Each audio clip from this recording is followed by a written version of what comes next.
Hallo und guten Tag zu einem neuen Video von CheckOnkel. Heute dreht sich alles um den ONO Verkehrsalarm. Die Verpackung lässt sich zwar ausgiebig ausklappen, aber der Inhalt ist schlicht. Es gibt im Prinzip nur das kleine Gerät mit den vormontierten Klebestreifen. Und mehr brauchen wir im Auto auch nicht. Außer noch ein Smartphone und die ONO Connect App. Und die laden wir uns jetzt erstmal runter und erstellen uns ein Konto. Danach wird ONO mit dem Smartphone gekoppelt. Das geht alles per Bluetooth und man legt ONO dann einfach neben das Smartphone und hält die große sogenannte ONO-Taste 5 bis 7 Sekunden lang gedrückt. Da kann man auch nichts falsch machen, denn es gibt ja nur diese eine Taste. Und dann am Ende piept das Gerät und leuchtet grün auf. Hier in der App sehen wir auch, dass alles geklappt hat, alles grün und der Verkehrswarner ist jetzt mit der App verbunden. Und wenn man Bluetooth immer anhat auf dem Smartphone, dann verbindet sich ONO auch immer automatisch, sobald man ins Auto steigt. Wenn wir jetzt in die App gucken, dann sehen wir hier eine Liste der nächsten Warnungen innerhalb von 10 Kilometern. Und so wird man auch schon frühzeitig informiert. ONO warnt vor 3 verschiedenen Ereignissen: Blitzern, Rotblitzern und Gefahrenstellen oder Gefahrensituationen, und dazu gehören zum Beispiel Stauenden, Unfälle, Tiere auf der Straße und so weiter. Und die Daten werden von blitzer.de abgerufen, also das ist sozusagen die Datenbank im Hintergrund. Aber das kann man erweitern, jeder ONO-Nutzer kann selbst Warnungen hinzufügen.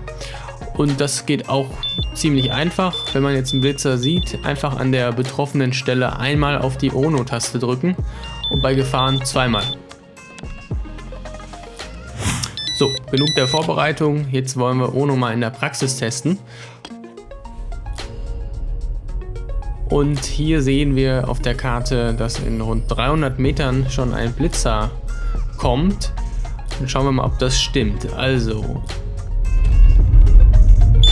rund 150 Meter vor dem Blitzer hat ONO uns jetzt gewarnt, so wie geplant. Das kann man aber einstellen in der ONO Connect App, wie früh sich ONO jetzt meldet. Das kann sozusagen jeder nach den eigenen Bedürfnissen anpassen.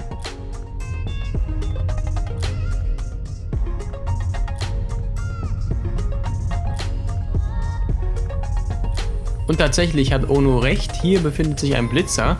Und das auch auf ungefähr 20 Meter genau vorhergesagt. Zu sehr sollte man sich auf ONO aber nicht verlassen, weil einfach nicht alle Blitzer und alle Gefahren zu 100% hinterlegt sind.